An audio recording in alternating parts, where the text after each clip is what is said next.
bienvenue dans Essentiel Express. Cette semaine, en Guinée, on a eu l'impression vraiment de regarder deux films en même temps. C'est exactement ça. D'un côté, il y a le grand film institutionnel, si on peut dire. Oui, Un gouvernement qui démissionne, un président qui prête serment, qui pose des actes forts. Et puis, une diplomatie qui triomphe avec le retour à l'Union africaine. Tout semble maîtrisé, tourné vers l'avenir. tout à fait. Et de l'autre côté, il y a le film du quotidien, qui est beaucoup plus brut. Ah oui. Celui des rues de Conakry, avec les bulldozers qui démolissent les petits commerces, la colère des gens qui perdent tout, les tensions dans les quartiers. Et c'est là que c'est compliqué. Voilà. Et le vrai défi pour comprendre ce qui se passe aujourd'hui en Guinée, c'est de voir comment ces deux films, qui ont l'air si différents, racontent en fait la même histoire. Laquelle? L'histoire d'un État qui cherche à s'affirmer, à la fois sur la scène internationale et sur son propre territoire. C'est une excellente manière de poser les choses. Ce n'est pas juste une liste d'actualités, c'est une tension fondamentale. Absolument. Alors, commençons par ce premier film, celui qui se joue dans les couloirs du pouvoir. La démission du gouvernement d'Amadou Riba a, disons, ouvert le bal. Oui, c'est une tradition républicaine, mais cette fois-ci, la gestion de l'après a été particulièrement scrutée. Et qu'est-ce qu'on a vu? On a vu le premier signe de cette volonté de contrôle et de continuité. Habituellement, après une démission, on peut avoir une sorte de flottement. Une période d'incertitude. C'est ça. Mais là, pas du tout. Le cabinet présidentiel, avec des figures comme le général Amara Camara ou Djiba Diakité, a immédiatement repris la main. Et l'instruction était claire. Très clair. Pour les secrétaires généraux qui assurent l'intérim. Pas de pause. Les réformes continuent. Les dossiers avancent. Le message, c'est que l'État ne s'arrête jamais. Et que le rythme est dicté depuis le palais, et nulle part ailleurs. Ce n'est donc pas juste une transition administrative, c'est une véritable affirmation politique. Exactement. Et dans la foulée, le président Doumbouya lui-même pose un acte qui n'est pas anodin du tout, sa déclaration de biens. Non, ce n'est pas anodin. On pourrait se dire que c'est symbolique, mais dans le contexte actuel, la portée est plus large, non? Ah oui, beaucoup plus large. On pourrait être cynique et dire que c'est juste de la com. Bien sûr. Mais il faut voir à qui s'adresse ce message. D'abord aux Guinéens, qui sont fatigués de l'enrichissement illicite et de l'impunité. C'est une promesse, même si elle doit être prouvée dans les faits. Et à l'international? Et surtout, voilà, la communauté internationale, la CEDEAO, l'Union africaine, le FMI, tous ceux qui regardent la transition guinéenne en se demandant si elle est sérieuse sur la gouvernance. C'est un gage de bonne volonté, une manière de dire « Regardez, nous commençons par appliquer à nous-mêmes la transparence que nous exigeons de tous ». C'est intéressant, parce que ça place la barre assez haut pour le futur gouvernement. Très haut. Et en parlant de futur, le président a aussi pressé le Conseil national de la transition d'accélérer sur le vote des lois organiques. Pour ceux qui nous écoutent, pourquoi cette urgence?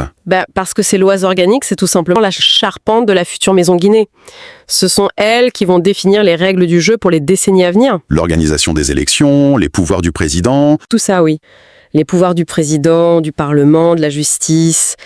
Mettre la pression sur le CNT, c'est montrer qu'on veut avancer vite sur le fond, qu'on ne se contente pas de gérer les affaires courantes. Mais il y a un risque. Bien sûr, ça soulève une question essentielle.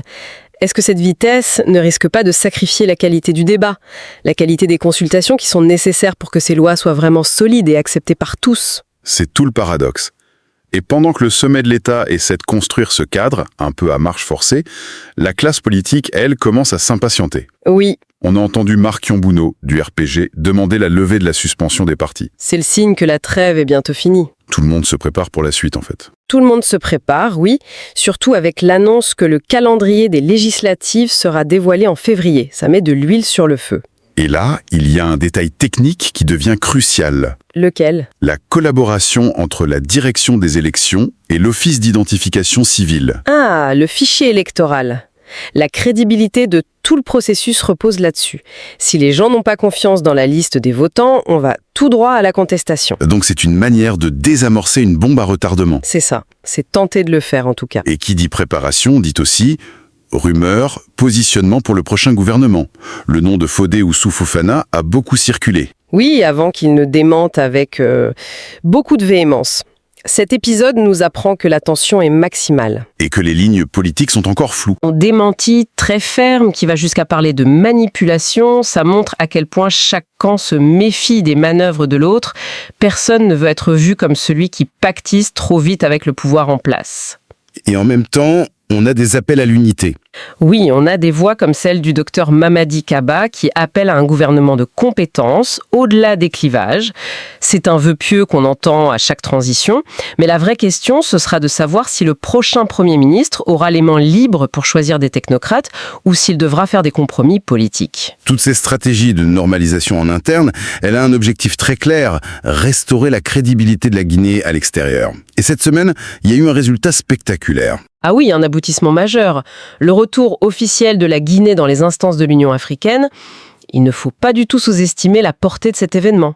La suspension était une humiliation quand même. C'était une humiliation, une mise au banc du continent. Ce retour, c'est la fin de l'isolement. C'est la reconnaissance par les pairs africains que la transition, malgré ses imperfections, est sur une trajectoire jugée acceptable. La phrase du ministre des Affaires étrangères, Maurice Anda Kouyaté, était d'ailleurs très forte. Laquelle ? Nul ne peut exclure un peuple de la maison qu'il a bâtie avec le sang. Il y a toute une charge historique là-dedans. Une charge énorme. C'est une phrase qui résonne avec toute l'histoire du panafricanisme. Elle évoque Sékou Touré, Boubacar Teli Diallo, le premier secrétaire général de l'OAI.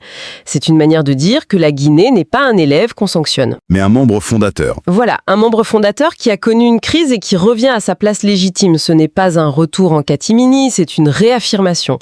L'ambition d'être avant-gardiste, c'est une façon de dire nous ne revenons pas pour faire de la figuration. Et ce retour en grâce diplomatique, il a des conséquences économiques très concrètes, j'imagine. Immédiate. Ce n'est sûrement pas un hasard si on apprend au même moment que l'administration américaine s'intéresse de très très près aux minéraux critiques de la Guinée. Rien n'est un hasard en géopolitique. Les États-Unis, comme la Chine, comme l'Europe, sont dans une course effrénée pour sécuriser leurs approvisionnements. Pour la transition énergétique. Exactement. Et la Guinée est assise sur des trésors incroyables. Bauxite, fer et sans doute des terres rares. Que Washington organise un sommet sur ce sujet, ça place Conakry dans une position de force inédite. Mais c'est une position très inconfortable. Inconfortable ? Pourquoi ? On pourrait penser que c'est une aubaine. C'est une aubaine potentielle, mais c'est aussi un piège. La Guinée se retrouve au centre d'une nouvelle lutte d'influence entre les grandes puissances. D'accord ? Elle peut faire monter les enchères, bien sûr, mais chaque contrat signé avec l'un sera perçu comme une prise de position par l'autre. Gérer cette pression, tout en menant une transition politique fragile, ça demande une habileté, une solidité que le pays est encore en train de construire. Le risque, c'est que les enjeux miniers finissent par dicter le calendrier politique. Financier sans précédent. Ça renforce l'idée que la Guinée veut être plus qu'un simple terrain d'extraction. Précisément, elle veut être un acteur qui maîtrise et qui profite de ses ressources. C'est le nerf de la guerre. Avoir une société nationale forte, comme la Sojipami, qui rapporte de l'argent à l'État, ça change complètement la donne dans les négociations. Ça donne des moyens. Ça donne les moyens de financer le développement, mais ça aiguise aussi les appétits, en interne comme en externe. D'où la nécessité d'une gouvernance irréprochable. Et c'est là justement qu'on bascule vers notre deuxième film, celui où cette volonté d'un État fort, riche, respecté, vient percuter la réalité des Guinéens. De plein fouet. Je pense évidemment aux opérations de déguerpissement à Conakry. C'est la facette la plus dure de cette politique. À Anko 5, Sonfonia, Gbessia. Pour les autorités, c'est une question d'ordre public, d'assainissement, de modernité. On veut une capitale qui respire. Voilà, une capitale sans anarchie. Le président de la délégation spéciale de Gbessia parle de tolérance zéro. D'un point de vue d'urbaniste ou même d'investisseur étranger, ça peut sembler logique. Mais quand on est sur place... La perspective est radicalement différente. On a vu des images de désespoir, des gens en larmes devant leurs étals détruits. Des familles qui perdent leur unique source de revenus. La phrase qui revenait tout le temps, c'était « Nous n'avons nulle part où aller ». Comment est-ce qu'on peut concilier ces deux visions ? C'est presque impossible. On ne peut presque pas. Et c'est tout le drame. C'est l'illustration parfaite de la rupture entre la rationalité administrative vue d'en haut et la logique de survie vécue d'en bas. Pour des milliers de gens, cet espace public illégal, c'est leur bureau. C'est leur bureau, leur usine, leur champ. Le problème, ce n'est pas tant l'objectif d'organiser la ville, c'est la méthode. Est-ce qu'il y a eu un dialogue en amont ? Des propositions de recassement viables, ou est-ce qu'on a simplement appliqué la force ? En considérant ces populations comme un obstacle. Un obstacle au progrès, c'est la question. Et cette démonstration de force, elle ne se limite pas au bulldozer. On la retrouve ailleurs cette semaine. Oui, c'est un état d'esprit général. L'arrestation de ces 2 femmes pour un trafic de drogue international avec une grosse saisie, c'est un message clair contre le grand banditisme. Et puis il y a le général Bala Samoura. Ah oui, son rappel à l'ordre presque martial sur l'utilisation des véhicules administratifs. Les fameux VA utilisés pour les courses personnelles le week-end. Un vieux problème. Un très vieux problème, mais la manière de le traiter est nouvelle. En martelant qu'ils sont exclusivement pour le service de l'État, il ne fait pas juste un rappel au règlement. Il touche à un symbole. Exactement. Un symbole de l'indiscipline, du mélange entre bien public et bien privé, c'est une autre façon de dire l'ère du laisser-aller est terminée.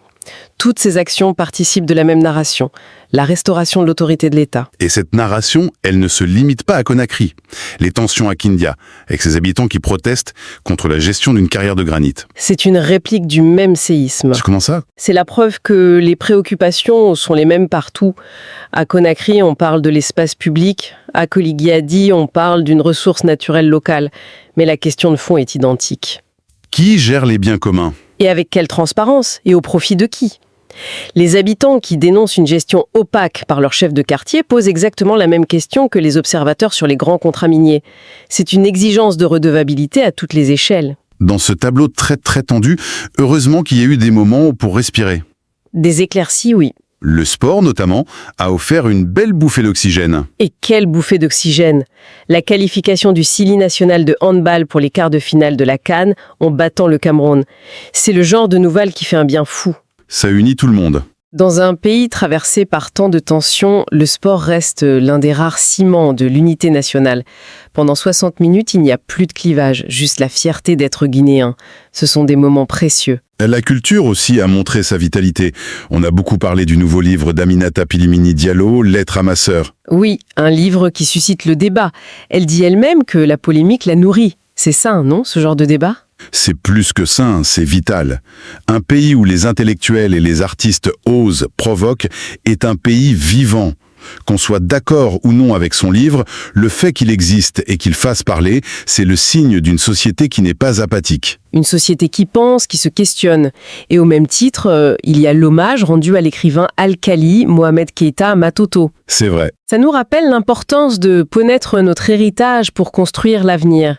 Ces 2 événements, l'un tourné vers la controverse moderne, l'autre vers le patrimoine, montrent la richesse de la scène culturelle. Alors, si on rassemble toutes les pièces du puzzle de cette semaine, on a d'un côté cette machine étatique qui avance, qui veut construire, normaliser, discipliner. Et de l'autre, les réalités sociales, les frustrations, et puis ces quelques moments de joie collective qui permettent de tenir. C'est un équilibre incroyablement précaire. C'est exactement ça. La Guinée sur un fil. Le succès de son retour à l'Union africaine, où l'intérêt des Américains sont bien réels, mais la solidité de tout cet édifice dépendra de la capacité du futur gouvernement à répondre à l'autre film, celui du quotidien. On ne peut pas construire une nation respectée à l'international sur un volcan social. C'est impossible. Ce qui nous amène à la question de fond qui va sans doute dominer les mois à venir. Avec la formation du prochain gouvernement, on va voir s'affronter 2 logiques. D'un côté, l'ambition de bâtir un État moderne, efficace. De l'autre, l'urgence sociale de millions de personnes qui ont besoin de solutions immédiates. Le véritable test pour la transition ne sera pas seulement d'organiser des élections. Non, le vrai test, ce sera de trouver le moyen de faire avancer ces 2 chantiers en même temps, sans que l'un ne détruise l'autre. Comment moderniser sans brutaliser?